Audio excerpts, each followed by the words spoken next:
Welcome to Signal, the podcast that raises your frequency. I'm Mory Fontanez. And I'm Melissa Grushka.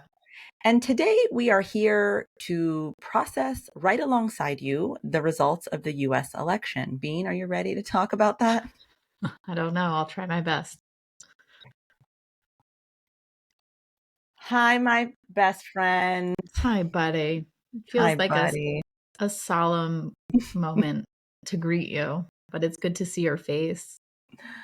Full disclosure, we are recording this episode 2 days after the results of the U.S. election. We recognize that it will be coming out a week after. But I don't know that we'll be feeling that much differently given the results that are still pouring in.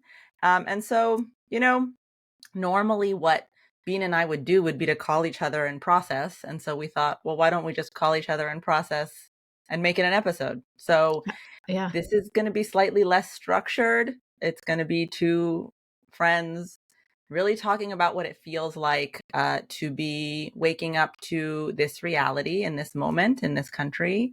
And I think our goal is to just be there with you as you're processing your feelings and emotions. We'll try to have some inspiring takeaways at the end, but don't hold us to it. So I guess without much further ado, I think we both know what our cringe is. Bean, how you feeling today?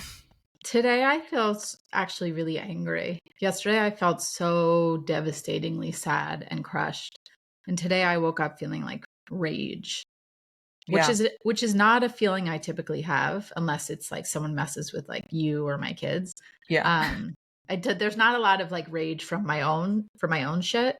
But I feel rage right now. I feel like a fire within, which I'm trying to use as a motivational moment that perhaps I will get more involved or we will all unite because I know I'm not the only one feeling this internal burning right now. But I feel sad and mad and disappointed. How do you feel? Yeah, I agree. Yesterday was the same. So yesterday, just so everyone knows, is the day after the election for us. Woke up really, really sad. I said to TJ, it felt like someone had died. It felt 100%. like grief at that level, which surprised me because I don't usually react to politics that way, but I just want to make clear this is not about politics. I don't think that's what the grief has been for me.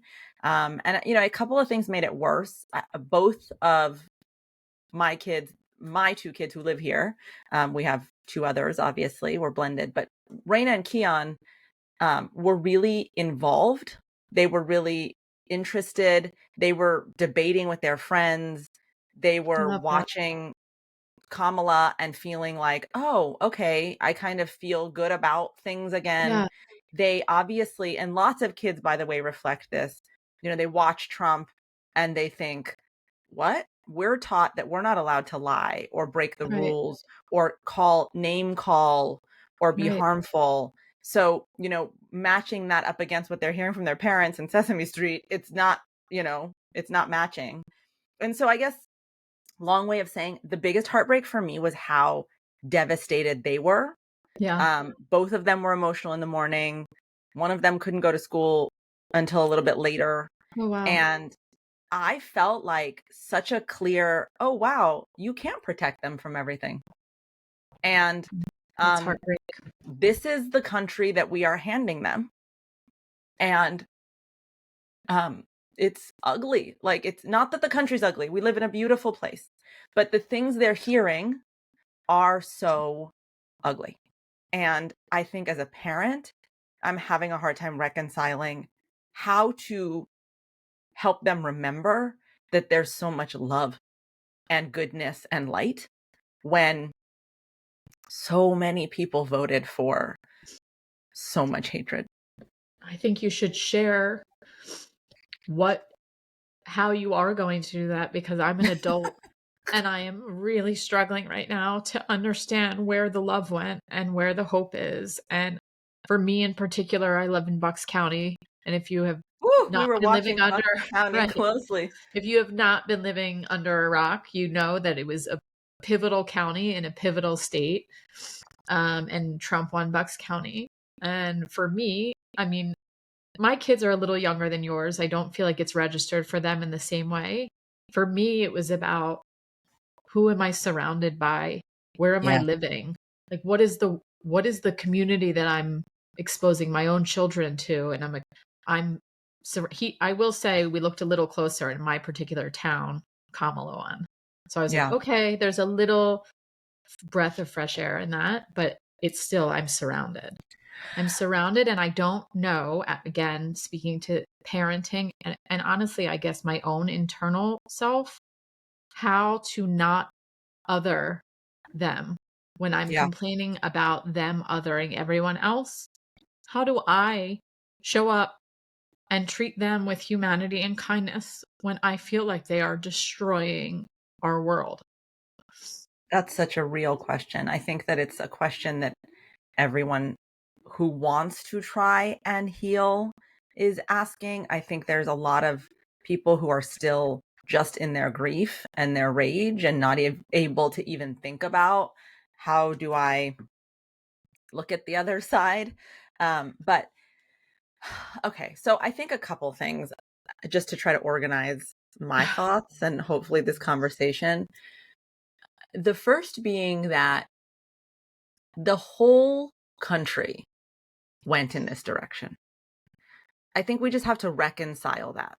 I don't think this is just a niche group of people who It's not. dot, dot, dot, which No. means there's not one explanation for why Trump won so overwhelmingly. And I think we have to try to hold the complexity of that. That, we in the past, I think, were guilty of, and by we, I guess I mean the left or Democrats, although I don't even know what I feel about that party right now because I feel let down. But I think that the mistake that we've made so far, and I've said this repeatedly, is to categorize and judge and put people in buckets and label them if they said that they were Trump supporters. And Which I previous to, I can fully admit to you I have done and continue to yeah, do. Yeah. I think the reckoning that we're having is it's not just those people. It's not the people that you see on Jordan Klepper at the rallies wearing Trump merchandise from head to toe, where we like to think that they're radical right or that they are, the kind of deep evangelical Christian that's about Yeah. abortion. It's obviously more people than that. And so I think we have to try really hard to lay our judgment down slightly so we can just start to see, well, wait a minute, who did vote for him and why? And I have said this for a long time. There's two things. We are not political pundits. This is not a political show, but this is my feeling to try to explain it for myself.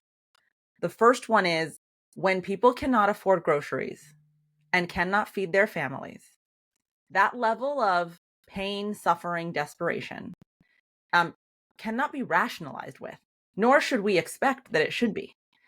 That is a very difficult circumstance to live through and to suffer through. And so often when that's happening, the incumbent has a hard time fighting against that. And so I just want to caution us who want to categorize all Trump voters as racist and sexist, which I'm having a hard time saying these words myself. I just want to say that. Okay. I'm like, To you're talking understand about that me.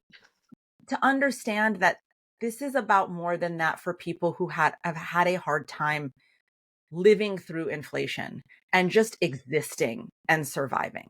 And so when it comes to survival, we make really difficult choices. Like think about even when you're just hungry, literally. Like you're focused on feeding your body. You're focused on being able to survive. So I just think that there is a survival vote in here that we have to consider. And then the second part is, when Biden dropped out and Kamala was selected, I turned to my sister and I said, this country is not ready for a female president, But let what the alone a fuck female is that president of about? color.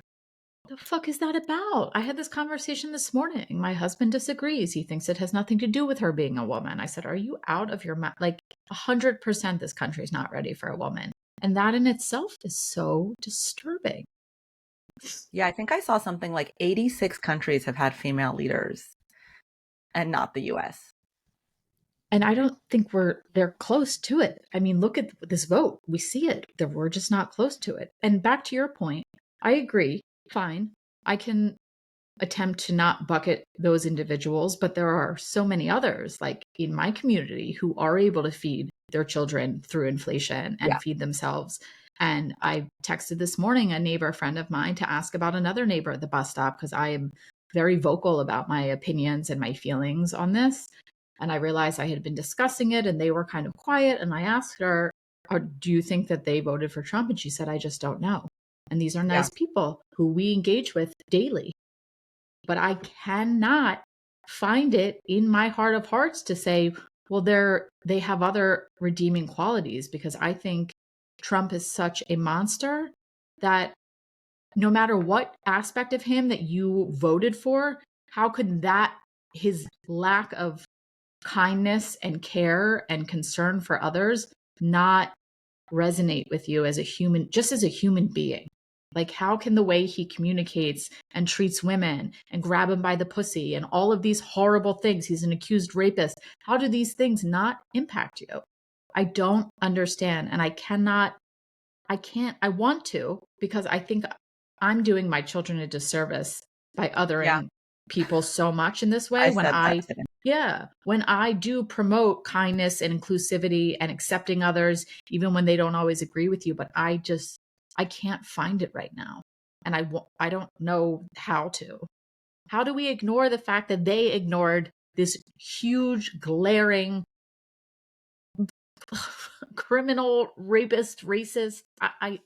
It blows my mind. I mean, I do think that media and social media has a lot to do with that. I think that we don't have a singular truth anymore. I think that people consume the information that they're going to consume in the echo chamber that they consume it in. And what I mean by echo chamber is like where everyone agrees on one thing being a collective set of quote unquote facts. So I think it depends on what your Instagram feed and your TikTok feed is full of. I really do. And I think that that algorithm has severely failed us when it comes to public discourse and the ability to learn from one another when we don't see eye to eye.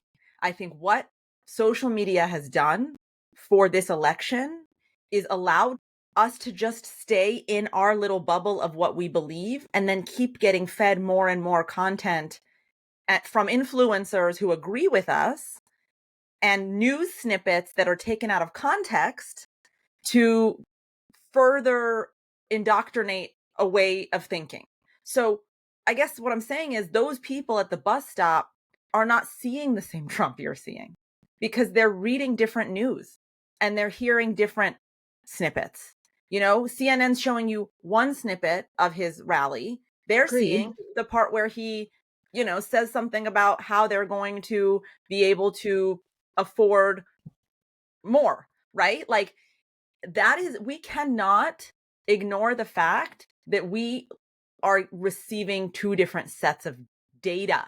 Totally agree. But that's what I'm saying, that even receiving different data, there's still like this complete basic lack of humanity that I believe he consistently displays on all media channels across the board, that somehow half of this country finds endearing. And I'm very, very confused on how to embrace those people when they can see someone who's so unkind to others and say, that's right for me. Yeah. I mean, let's get into that. What does he stand for that is attractive right now? I mean, I by the way, we talked about this with Ainsley. I really think this is a Mhm. good time to go back and listen to that Ainsley McLeod episode around where I asked him specifically, can you explain what's happening in the US when you talk about old Yeah. souls and new souls and that Yeah. kind of thing? But what is attractive about someone like Trump is this projection of, and we both know, performance of power and authority. And I think there's a couple of things happening there. One, the part that was really terrifying for me actually is how many Gen Z young men voted for Trump. And so I have to look at that and ask, what's going on here? Right. Why are they feeling so represented by this man? Right. And I do think every time the pendulum swings towards feminism, towards empowering women, for some fucking reason, men get really disempowered by that message. And I think we are living in an age of, thankfully, more and more women finding their voice, speaking truth to power, being in positions of leadership. And there's something in these young men that's reacting to that or feeling that somehow that's taking away their value or their sovereignty in some way. And I'll say something. I think I've told this story, but I once was volunteering when Raina was in kindergarten in her classroom. And I was putting worksheets together in the back of the classroom while the teacher had all of the kids on the carpet and they were working on some exercise. And I was watching as every time she asked a question, these girls would just hands would shoot up. They had the answers. You know, they'd pick the boys would, just articulate differently. Boys and girls just mature at a different Right. stage. It's a fact. And what's happening in this country is that our academic rigor is only increasing. It's only becoming more and more test oriented and rigorous in elementary Right. schools and junior high schools and high schools. And so I think that if you are a young man, I'll just finish the story. I came home and I said to TJ, I said, I watched something interesting happen where these boys got quieter and quieter as the girls were speaking up more and more and they had all the answers and the boys needed more time or a different way to process the information. Right. And I said to him, I can see a little bit of shame forming in there. And so what happens to shame? It turns to resentment. I'm not diagnosing the whole thing. I'm just saying, I think that when I look at young men and the way they're feeling about women, it starts with somehow feeling less valuable in comparison to them. And so now Trump stands for all of a sudden power again, or that you will be valued. I don't know. Maybe I'm Just rambling. men. I hope this is making sense. But that's another thing I think that is really happening is this pendulum swing to male power. And somehow this Well, notion that men have that they've lost power, which is, obviously ask any woman, it's insane. already right. It's a patriarchal society. Like, what's the issue? And even if that is correct in what you're saying, then what? And so what? So feel bad. Nothing should shift, but why is it shifting? And how will we break through this and escape it? And But speaking, if you yeah, feel bad about yourself and someone comes along to say, hey, guess what? You don't have to feel bad anymore. You are powerful. I'm going to protect those women whether they like it or not. There's something in that I think is inspiring for a young man who feels disempowered somehow. Again, I can't believe I'm saying these words. I don't think that they should be disempowered, but I do think that there are ways that sometimes young girls can outperform boys in situations that can create this notion within them. that was not happening before, or it's was happening, which is why it's been a patriarchal society this whole That time. was happening, which is why it's been a patriarchal society. And what we did is we pushed that limit, as we should, Right. towards more equality, which means we see more women with more power. And for some reason, that's just underscoring this notion that their power is going to be taken away. It's this scarcity mindset. It's that binary mindset of, if they have it, I can't have it. And we've made all this progress, but then this happens and I think, "Oh, right. How much progress have we really made? How much more do we have to push? How much stronger do we all have to be? And what can we do to not have these young men feeling insecure or what have you?" And I don't Yes, know that's how the I even question. think, yeah, I don't That's the even know if I question. agree with that anyway, if that's what I think is going on here. I mean, right now I'm in this phase of thinking we're just surrounded by people who are not interested in equality and love and kindness I because think I would amend that to say we're surrounded by people who are more interested in their own well-being than they are those collective values. that's so disturbing to only care about yourself and not care about everybody. But yet I'm doing it by saying like I am so angry right now that I feel like I can't even like communicate with anybody who voted for Trump because we are just so fundamentally and foundationally different human beings that I cannot even, which I know is wrong. I get it. I'm just explaining how I feel and I don't really know how to get out of that. I'm trying not to judge that in myself. I have an acquaintance that I know voted for Trump, and I am just giving myself some space and I'm trying not to judge it. And I almost thought about like if this person were to ask me, I think I'm Right. comfortable saying I'm giving myself some space because I'm trying to feel how I feel. I am right now in the stage of whatever those 7 stages of grief are, of Right. rage, too, and anger and disappointment. I'm trying to just let myself process that before I can even think about how I can have a conversation. And so I do think let's not rush to trying to have these conversations with each other right now. I Yeah. think everyone just needs to feel their feels. Like truly, have I you seen these agree. really cute Sesame Street like reels and content from Elmo and Grover, and it's Mm-mm. so sweet, and Oscar the Grouch, and they're just like coming on to be like, if you're grouchy right now, it's okay. If Yeah. you're sad right now, it's okay. It's just we right now just need to feel how we feel. And Which then is as fair. we feel how we feel, it will become action time.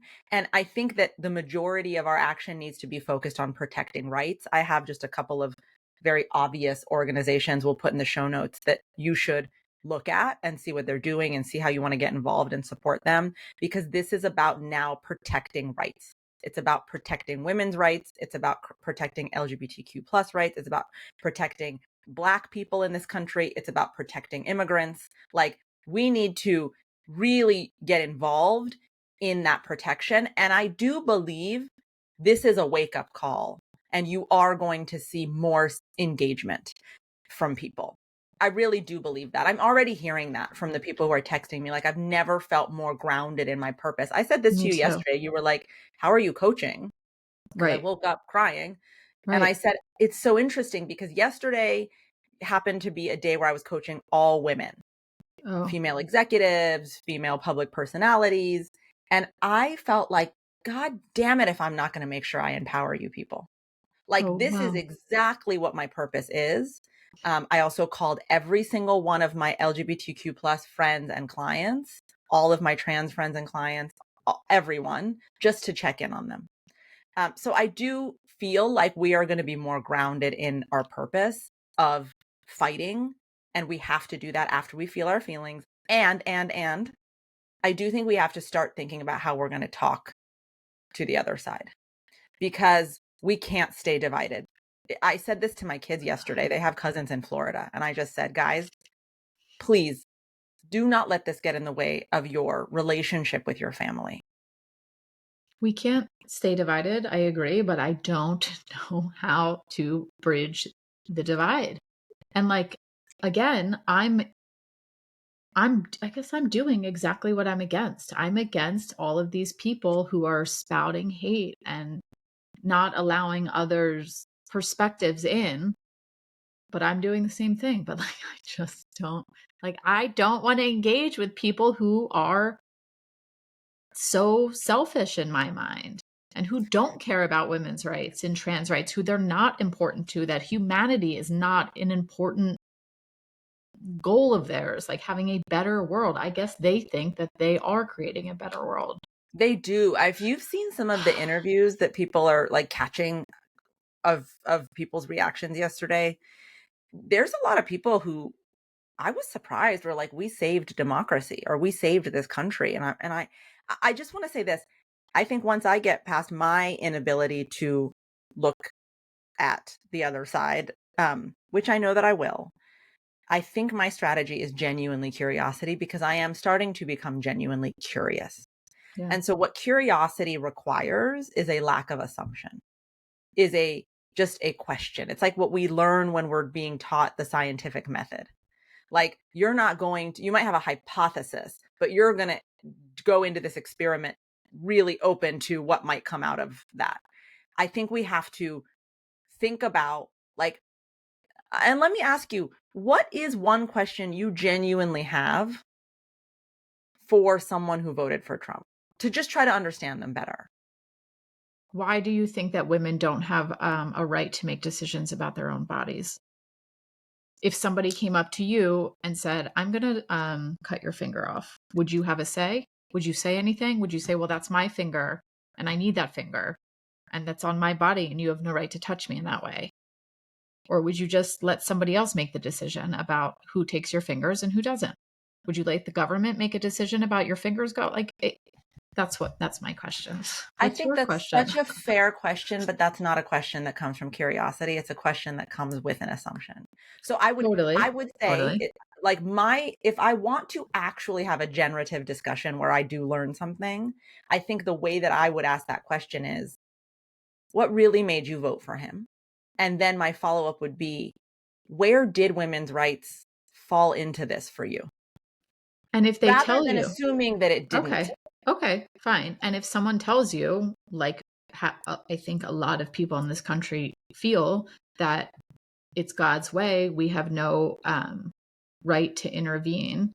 What is your response then? What is your curious response to that? Or how do you then say, oh, okay, well, I can respect your other statements and ignore this? I didn't say you have to walk away respecting what they said. I'm just saying I'm not providing a holistic solution to us coming together. I'm just saying the very first next step I can think about is curiosity so I can just try to understand because I really don't understand. And I'm Me either. very uncomfortable with the fact that I'm living somewhere where I don't understand what the majority, a slight majority, let's remember 70 million people voted for Kamala. Mm-hmm. But I think that part of not understanding is really bugging me. Like, I just want to understand it. And so I'm not saying my mission is to bring us together right now. I'm Okay. saying my mission is to just understand. And so I think that if they responded with that, if I really still wanted to understand, I would ask, then how do you reconcile women dying because they're miscarrying in their car in Texas? Right. Like what is the value of their life to you? Genuinely, I'm trying to understand. Is the value of their life in some way less to you than the life of that unborn child? And if I get an answer that I don't agree with, I'm not at a stage right now where I'm saying I'm going to keep engaging or that I want to try to get people to agree. It's just I want to understand it. I don't think that the slight majority of this country is anti-abortion. I know that they're not. I mean, look at how people are voting when it comes to abortion. I know, but they just voted for Trump. I It's know. just like make it make sense. Just make it make sense for me. That's where I'm at too. I want to make it make sense. And I again, I think we have to focus our efforts on rallying for fighting for rights more than anything. But I think that if we're going to heal this, um, we have to start to get curious, Heal like, what? and drop the assumption. Heal what? Heal this division. I mean, we are so divided. So divided. And I guess I'm in a space right now where I'm like, I don't know if I even want to unify and unite with people who, in my opinion, care so little about me and my rights and people I care about and their rights. Like, that's not who I want to surround myself with. That's not even necessarily who I want to get curious about. And I understand that that's problematic. And that's kind of how we've become so divided because of this lack of curiosity. But we are where we are now. And I see how foundationally different I am from a lot of people here. And not saying I'm right and they're wrong, because I'm sure they think they're right and I'm wrong. But um, my interest in understanding their side is just so low right now. I think that's totally fair. I really do. And I mean, this is so reminiscent to the civil rights movement and to, Right. having to work with people and live alongside people who Right. did not agree with, abolishing segregation. Right. And it's like, okay, well, What? at some point, I don't care what you think about that. That's just despicable. Correct. That's Totally. I exactly totally right. understand that. And Correct. somehow we found our way up and out of that. Clearly not that far up and out of that, Correct. which is another Exactly. thing I think we have to reconcile, is that we're Exactly. still in the civil rights movement. I think Exactly. there's a lot of racism. I know, as a brown person, ask any Black woman or Black man, there's a lot 100%. of racism in this country, alive and well. I don't know As if you we saw that text thing that's happening to Black women, where it's like an anonymous number texting them saying the van will be there to pick you up to go to the plantation to pick cotton. You're in What? group X. Oh yeah. What? No, I haven't heard this at Black all. women are getting this text from an anonymous number as of yesterday. Because this is what has been brought to the surface. All Right. of these repressed sentiments that people have been, I guess, scared to share, as they should be, are now just, there's a huge platform and people can say disgusting shit like that. And then I'm supposed to go and be curious about why they think their van should be coming to pick up the slaves to pick No, cotton. Like, I absolutely have not. no curiosity, and fuck Yeah, you for doing it. I have no curiosity. absolutely. You're an asshole and that's it. And I'm not curious about you and your asshole ways. Absolutely. Absolutely. I don't know what to We say. said I we'd feel like try. I know. And I Listen, feel like I there think is no resolution. And I would love to really maybe, and I don't know what to do. I will say my social media feed right now has been filled with women um, of similar mindset to my own, of course. That's how the algorithm works.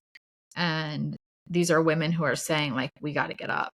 Like, we can't, we have to feel get your up. We feels, but have we to got to get up organize. and get together and we have to Yeah, organize. we have to organize, and we have to stop being complacent. Not that I'm saying any of you listeners are, but I think I think we any all little are in some thing that way. we can do. Yeah, I think this was a massive, if you weren't awake already, you're wide awake. Right. Um, Wake up call. And I think we have to check in with ourselves about where there might be some complacency.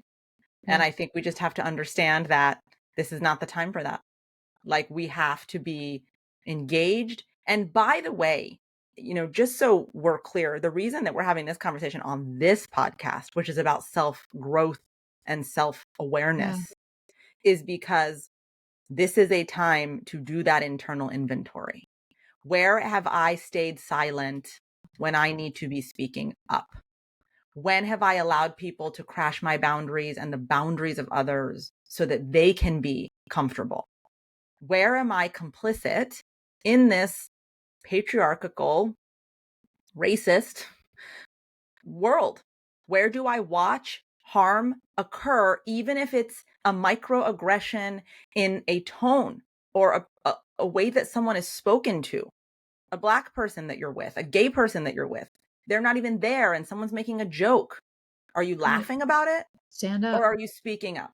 Like, those are little things. You don't have to go march in Washington. You don't have to donate. But I want us to be thinking about where we're complicit to this kind of rhetoric, and where we need to get over the fear of making other people uncomfortable and make them fucking uncomfortable. They got to get uncomfortable because we are uncomfortable. This is uncomfortable. And it's okay to use your voice when someone is causing harm with their words. Yeah. And I want to use more than my voice, and I don't know where to start. And if any listeners or Okay. anybody catches wind of this and has any great ideas, I'm ready to move. I'm ready to organize. I'm ready to do and make the world what I do want it to be for my children, because Well, this is not it. 3 places we can all start just to look into what they're doing, see how we can help. Obviously, the American Civil Liberties Union, the ACLU, has Yeah. always been an important part of protecting civil rights. They are the ones that are taking cases to court that are going against people's civil rights. So check out the ACLU, follow them, see how you can get involved there. There's also the Center for Reproductive Rights. Again, could really use our attention and our focus and our help more than ever, given that female bodily autonomy is absolutely now an issue that is in harm's way. And then there's the NAACP, and just, from there, looking at how we can support Black men and women and children in this country. One of the things we need to be aware is that when we talk about rule of law, police are going to be even more empowered, which is terrifying for Black people. So we need to figure out how we can support each other. There's the Human Rights Campaign that is actively involved in supporting LGBTQ plus rights. Obviously, those rights are going to be on the chopping block. So 4 places to start. We'll link to them. They then are great resources for other resources. The other thing I want to say, I have a friend here, Sarah, who is on the board of domestic violence solutions here in Santa Barbara. Look at local causes that are there to help women, LGBTQ plus, Black and brown people, immigrants, get involved locally. Those causes need funding. They need volunteers. They need support to keep doing the hard work they're doing with very little resources on the ground to create safety and security for these groups of people that are being targeted. So check locally at where you can get involved in those things, and just show up and donate your time, your thinking, your money, whatever it is, especially around the holidays, guys. I think it's a really good thing to think about and talk to your families about as well. I agree. And I'm hoping we can devote another episode to, if you listen, we re-aired, by the time this comes out, it'll be last week, a managing conflict episode, which I think was like a basic tips on managing easier conflict. But I would really like to have another updated managing conflict episode where we take a deeper dive into how we communicate and engage with people who are so fundamentally on the other end of the spectrum from us. Yeah. Well, I'm going to say what I said when I texted you, from one woman to another. I love you. I'm grateful that we have each other. We have to stick together. And I think right now, let's be really loving to each other.